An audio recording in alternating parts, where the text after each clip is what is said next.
Hello guys, आज की हमारी कहानी है। फिल्म का नाम है the autopsy of Jane Doe. Film के पहले सीन में एक घर दिखाया जाता है जहां मर्डर हो गया है। यह एक क्राइम सीन है। कुछ लाशें दिखाई देती है और साफ पता चलता है कि यहाँ मर्डर हुआ है। अगले सीन में एक लैब दिखाई जाती है जहाँ डेड बॉडीज़ की ऑटोप्सी होती है, जिसे आप पोस्टमार्टम भी कह सकते हैं। और अगले सीन में एक डेड बॉडी की ऑटोप्सी की जा रही है। यहाँ पता चलता है कि ऑटोप्सी करने वाले पिता और पुत्र हैं। वे लोग आपस में कुछ बात करते हैं। कहते हैं जिसकी ये लाश है उसकी मौत दम घुटने से हुई है, इसके फेफड़े में बहुत सारा धुआं है। अगले सीन में लड़के को कुछ आवाज़ें सुनाई देती है। वह देखने के लिए बाहर निकलता है और पाता है उसकी पालतू बिल्ली है। लड़के का नाम ऑस्टिन है और उसके पिता का नाम टॉमी। ऑस्टिन के पिता बाहर चले जाते हैं। ऑस्टिन उन्हें ढूंढता हुआ एक कमरे में पहुंचता है। जैसे वह बाहर आता है उसे उसकी गर्लफ्रेंड डरा देती है। वह अपनी गर्लफ्रेंड को बाहर जाने के लिए कहता है, लेकिन उसकी गर्लफ्रेंड कहती है कि मैं तुम्हारी लैब देखना चाहती हूँ। ऑस्टिन उसे मना कर देता है। लड़की कहती है कि तुमने मुझे काम करते हुए देखा है तो मैं तुम्हें काम करते हुए क्यों ना देखूं। ऑस्टिन कहता है तुम एक बुक स्टोर पर काम करती हो और मैं यहाँ लैब में, जो कि दोनों काम अलग अलग हैं। वह लैब देखने के लिए कहती है। वह कहती है मुझे डेड बॉडी देखनी है। तभी टॉमी वहाँ आ जाता है और कहता है तुम डेड बॉडी देख सकती हो। ऑस्टिन अपनी गर्लफ्रेंड को डरा देता है। उसकी गर्लफ्रेंड ऑस्टिन को कहती है कि हम बाहर घूमने चलेंगे। दोनों बाहर जा ही रहे होते हैं, तभी शेरिफ वहाँ एक डेड बॉडी के साथ आ जाता है। वह कहता है कि ये बॉडी मुझे वहीं मिली है जहाँ पर बाकी डेड बॉडीज़ मिली थी। वह कहता है इसकी ऑटोप्सी करनी है और मुझे इसकी रिपोर्ट सुबह तक चाहिए। डेड बॉडी की ऑटोप्सी होनी शुरू हो जाती है। डेड बॉडी का कोई नाम नहीं होता, वह अज्ञात होती है, इसीलिए इसको जैन डो का नाम दिया जाता है। ऑटोप्सी के दौरान ऑस्टिन कहता है कि इसकी कमर इसके ढांचे में फिट नहीं होती, जैसे इसे काफ़ी समय तक किसी खास ढांचे में रखा गया है। ऑस्टिन कहता है ये किसी खास किस्म की पोशाक में रहने से हुआ है। टॉमी कहता है कि इस तरह की पोशाक 100 साल हुए बंद हो चुकी है। ऑस्टिन कहता है इसकी जीभ काट दी गई है, हाथ पैर बंधे रहे होंगे। टॉमी कहता है इसे काफ़ी यातनाएं भी दी गई हैं, तभी इसे मारा गया है। इतनी पुरानी बॉडी होने के बावजूद भी इसमें से खून निकल आता है। टॉमी कहता है ये बहुत अजीब है। ऑस्टिन कहता है इसमें अजीब क्या है, मैंने पहले भी ऐसा देखा है, लेकिन ये कुछ ज़्यादा ही अजीब है। टॉमी ऑस्टिन को कहता है बहुत सारे सैंपल ले लिए जाएं, कुछ खून के और कुछ इसके मांस के। ऑस्टिन ऐसा ही करता है और कुछ फ्रिज में रख लेता है। जैसे ही फ्रिज में वो उसके सैंपल रखने के लिए जाता है तो बहुत सारा ब्लड उसमें से बाहर निकल आता है। वह ब्लड उसमें रुक ही नहीं पाता।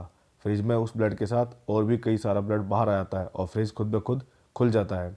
ऑस्टिन कहता है लाश तो कुचली हुई लगती है, लेकिन लाश को देखने से लगता नहीं है कि इसे कुचल दिया गया है। इसकी काफ़ी हड्डियाँ टूटी हुई हैं और जोड़ भी टूट तोड़ दिए गए हैं। टॉमी को कुछ आवाज़ें सुनाई देती है। ऑस्टिन बाहर जाकर देखता है, उसे शीशे में कुछ दिखाई देता है। वह मुड़कर देखता है तो कुछ भी नहीं होता। लैब में अजीब सी आवाज़ें सुनाई देती है। ऑस्टिन देखता है मगर उसे कुछ दिखाई नहीं देता। फिर उसकी बिल्ली उसे मरी हुई मिलती है। दोनों बहुत दुखी हो जाते हैं। टॉमी बिल्ली को जला देता है। टॉमी और ऑस्टिन ऑटोप्सी में लग जाते हैं। डेड बॉडी के पेट में एक कपड़ा मिलता है जिसमें एक दांत लिपटा हुआ है।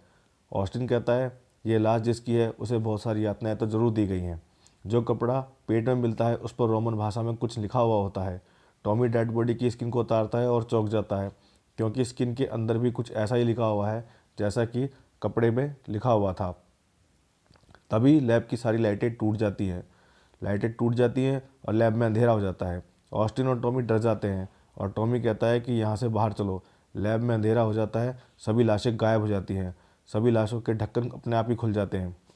टॉमी और ऑस्टिन लैब में फंस जाते हैं। ऑस्टिन फ़ोन करने की कोशिश करता है लेकिन किसी से बात नहीं कर पाता। वह लैंडलाइन से फ़ोन करने की कोशिश करता है लेकिन जब भी वो बात नहीं कर पाता। लेकिन किसी से बात ना करने के कारण वह डर जाता है और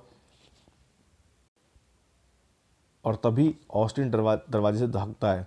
लाश को चलते देखकर ऑस्टिन डर जाता है। दोनों कमरे को लॉक कर देते हैं। लाश कमरे में घुसने की कोशिश करती है और एक खिड़की खुली रह जाती है। खिड़की से लाश और उसकी आत्मा अंदर आ जाती है और ऑस्टिन को मारने की कोशिश करती है। टॉमी किसी तरह बचा लेता है। टॉमी और ऑस्टिन बहुत डर जाते हैं। टॉमी कहता है कि हमें इसका अंतिम संस्कार कर देना चाहिए। वह उस डेड बॉडी की अंतिम संस्कार की तैयारी करते हैं। दोनों लैब में चले जाते हैं। जाने के बाद ऑस्टिन सोचता है कि मैं इसे जला ही देता हूँ। उसे जलाने की कोशिश करता है लेकिन वह जलती नहीं है। वह दोनों वहाँ से भाग जाते हैं। उल्टा लैब में आग लग जाती है। लिफ्ट में चले जाते हैं। वहाँ आत्मा उनका पीछा करती है। टॉमी आत्मा को कुल्हाड़ी से मारने की कोशिश करता है, लेकिन एमा मर जाती है। एमा ऑस्टिन की गर्लफ्रेंड है। दोनों अब भी लिफ्ट में फंसे होते हैं। ऑस्टिन कहता है, जब भी हमने इसकी ऑटोप्सी करने की कोशिश की है, हमें रोका गया है किसी ना किसी तरीके से, लेकिन ऐसा क्यों है ये नहीं पता।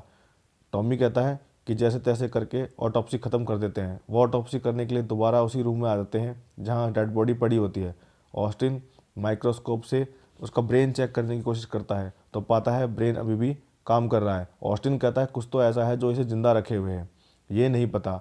ऑस्टिन कहता है एक किताब में पढ़ने के बाद उसे पता लगता है कि यह कोई चुड़ैल है जिसको काफ़ी यातनाएं दी गई थी।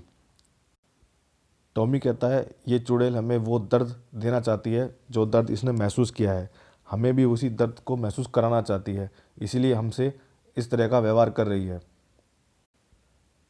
टॉमी अपने बेटे को बचाने के लिए लाश से कहता है कि तुम मुझे मार सकती हो, मेरे बेटे को छोड़ दो, वो दर्द तुम मुझे दे दो, लेकिन मेरे बेटे को नुकसान मत पहुंचाओ। आत्मा टॉमी को मार देती है, उसकी जान ले लेती है। डेड बॉडी की आंखों का रंग बदल जाता है, उसके घाव धीरे धीरे ठीक हो जाते हैं, मानो जैसे इस बॉडी को कभी काटा ही ना गया हो। ऑस्टिन भागता है और दरवाज़ा खोल नहीं पाता। ऑस्टिन देखता है कि उसके पिता उनकी आत्मा उनके पीछे ही खड़ी है। ऑस्टिन डर के बारे भागने की कोशिश करता है, लेकिन वह भाग नहीं पाता और गिर जाता है। गिरने के कारण ऑस्टिन भी मर जाता है। सुबह हो जाती है। सुबह शेरिफ अपनी टीम के साथ आता है और देखता है कि वहाँ बहुत कुछ बिगड़ चुका है। लाश जैसी थी वैसी की वैसी उसे मिलती है। शेरिफ लाश को लेकर चला जाता है और फिल्म ख़त्म हो जाती है। उम्मीद करता हूँ दोस्तों आपको मेरी ये कहानी पसंद आई होगी और ये फिल्म भी। आप और इस चैनल को सब्सक्राइब करिए। Thank you.